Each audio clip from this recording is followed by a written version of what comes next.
கன்னி channel people, Indraj Robo Shankar, Karthik இவங்க 2 பேருக்கும் திருமணமாகி ரொம்ப நாள் ஆன நிலையில் இப்போ அவங்களுக்கு ப்ரெக்னெண்ட்டாக இருக்காங்க அப்படின்ற நியூஸ் சோஷியல் மீடியாவில் வைரல் ஆகிட்டு இருக்கு. அதை அவங்க மிஸ்டர் அண்ட் மிஸ்ஸஸ் மேடையிலே சொன்னது இன்னுமே வந்து ரொம்ப பெரிய சர்ப்ரைஸை கொடுத்துருக்கு அப்படின்னு தான் சொல்லணும். இது எல்லாத்துக்குமே காரணம் ராதா மேடம் தான். அவங்க தான் ரொம்பவே வந்து சொல்லி புஷ் பண்ணிட்டு இருந்தாங்க அப்படின்னு சொல்லியிருந்தாங்க. அங்கேயுமே ரோபோ சங்கர் சார் வந்து ரொம்பவே வந்து மனமுருகி பேசியிருந்தாலுமே வீட்டுக்கு வந்து லைவுக்கு வந்திருக்காரு. அந்த விஷயம் சோஷியல் மீடியாவில் வைரல் பண்ணிட்டு இருக்கு. அவங்க நிறைய ஆனந்தத்தோடு அதில் வந்து பேசியிருந்தாரு. என்ன சொல்லியிருந்தாரு சொல்கிறேன் வாங்க. முதல் விஷயம் என்ன அப்படின்னு பார்த்தீங்கன்னா, என் பொண்ணுக்கு வந்து நாங்கள் குழந்தை பிறக்குன்னு சொல்லி ரொம்பவே எதிர்பார்த்துட்டு இருந்தோம். ஆனால் இவ்வளோ சீக்கிரம் அப்படின்றது ரொம்பவே அன்எக்ஸ்பெக்டடாக தான் இருக்குது. நாங்கள் வந்து அவங்களுக்கு ரொம்பவே நன்றி கடன் பட்டிருக்கேன். ஏன் அப்படின்னு பார்த்தீங்கன்னா, எனக்கு ரொம்பவே வந்து ஆறுதலாக இருந்துட்டு இருந்தாங்க. நான் வந்து கண்டிப்பாக வந்து இவங்க ஏதோ ஒரு கரியரை பேஸ் பண்ணியோ இல்லைனா வந்து ஏதாவது ஒன்று சொல்லியோ குழந்தை பிறக்கிறது அப்படின்றத தள்ளி போட்டுருவாங்கன்னு சொல்லி பயந்துகிட்டே இருந்தேன். அது மட்டும் இல்லாமல் ஒரு பொண்கிட்ட போய் நம்ம எப்படி பேசுறது, நம்ம பொண்ணாக இருந்தாலும் இருக்கட்டும் சரி, அவங்க பர்சனல் மேட்டர், இதை போய் அவங்க கிட்ட வந்து எல்லாத்தையும் எப்படி பேசுறதுன்னு சொல்லி நான் வந்து ரொம்பவே வந்து யோசிச்சுட்டே இருந்தேன். பட் ஆனால் அவங்க அதை யோசிக்கல போல். அவங்க எனக்காகவே வந்து இதை பண்ணியிருக்காங்க. எனக்கு சீக்கிரமாக வந்து ஒரு பேரனை பெற்று கொடுக்க அவங்க ரொம்பவே வந்து ஆசைப்பட்டிருக்காங்க அப்படின்னு சொல்லி அவங்க ரொம்பவே வந்து கண்ணீர் மல்க அவர் வந்து ஆனந்தத்தோடு பேசியிருக்காரு.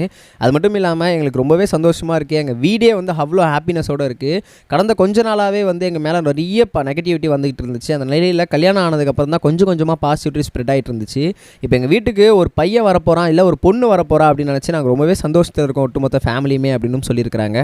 அது மட்டும் இல்லாமல் இப்போ கிட்டத்தட்ட வந்து எனக்கு ரொம்பவே சந்தோஷமாக இருக்க விஷயம் என்ன அப்படின்னு பார்த்தீங்கன்னா, இதை விஜய் டிவி மேடையிலே ரிவீல் பண்ணது தான். நான் ரொம்ப நாளாக விஜய் டிவியில் இருக்கேன். நான் அங்கே இருக்கிறதுக்கு காரணமே வந்து அங்கே இருந்தால் எனக்கு ரொம்பவே புகழ் கிடச்சிருக்கு. அந்த மேடையை விட்டு எனக்கு வரவும் மனசு கிடையாது. ஸோ அதனால தான் நான் அங்கேயே கூடயே இருந்துகிட்டு இருக்கேன். அங்கேயே என்னோட பொண்ணோட விஷயத்தை இதுமாரி ஓப்பன் அப் பண்ணது எனக்கு ரொம்பவே சந்தோஷமாக இருக்கும். நான் தாத்தாவாயிட்டேன்னு சொல்லி அங்கேயே பெருமையாக சொல்லணும்னு நினச்சேன். அதையும் நான் அங்கேயே ரிஜிஸ்டர் பண்ணிட்டேன் அப்படின்னு சொல்லி ரோபோ சங்கர் ரொம்பவே வந்து எமோஷனலாக பேசியிருந்தார்.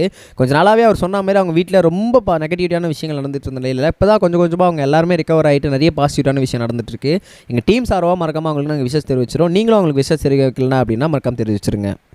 ரெண்டாவது ஒரு முக்கியமான விஷயம் என்ன அப்படின்னு பார்த்தீங்கன்னா, தனுஷ் சாரோட 50வது படம் தான் ராயன்.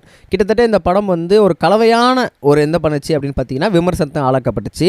இல்லை சில பேருக்கு நிறைய பிடிச்சிருந்துச்சு அப்படின்னு சொன்னாங்க. நிறைய பேர் லாஜிக் மிஸ்டேக்ஸ் இருக்குது அப்படின்னு சொல்லிட்டு இருந்தாங்க.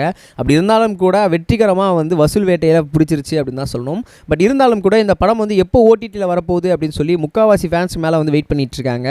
ஏன் அப்படின்னு பார்த்தீங்கன்னா, நாங்கள் தேட்டரில் பார்க்கும்போது எனக்கு எக்ஸ்பீரியன்ஸ் ஓகே, எங்கள் வீட்டில் ஃபேமிலியோடு நாங்கள் வந்து டிவியில் போட்டோ இல்லை ஃபோனில் பார்க்கும்போது எங்களுக்கு எவ்வளோ எக்ஸ்பீரியன்ஸ் கிடைக்கும் நாங்கள் பார்க்கணும். அதனால் வந்து ஓடிடி எப்போ அப்படின்னு கேட்கும்போது இப்போ அதை பற்றியான நியூஸஸ் வந்திருக்கு. அது என்ன அப்படின்னு பார்த்தீங்கன்னா, கம்மிங் ஆகஸ்ட் 30 அப்போ வந்து ஓடிடி ரிலீஸ் பண்ண போகிறோம் அப்படின்னு சொல்லி அதிகாரப்பூர்வமாக அனௌன்ஸ் பண்ணியிருக்காங்க. அமேசான் பிரைமில் தான் வந்து அதை வந்து ரிலீஸ் பண்ண போகிறோம் அப்படின்னு சொல்லியிருக்காங்க. கூடிய சீக்கிரம் படத்தோட ஓடிடி ரிலீஸ் வரப்போது. அவ்வளோ அது எந்த கோடிக்கு வந்து ரீச் ஆக போகுது அப்படின்றத வெயிட் பண்ணி பார்க்கலாம். உங்களுக்கு இதை பற்றி என்ன நினைக்கிறீங்க கமெண்ட் செக்ஷன் சொல்லுங்கள். நம்ம நெக்ஸ்ட் வீடியோ சொல்கிறேன் கைஸ். பை. இது வரைக்கும் கனெக்டிங் டிவிக்கு சப்ஸ்கிரைப் பண்ணனா மறக்காமல் சப்ஸ்கிரைப் பண்ணிக்கங்க. உடனடி அப்டேட்ஸ் பெறுவதற்கு நோட்டிஃபிகேஷன் பெல்லையும் கிளிக் பண்ணிக்கங்க.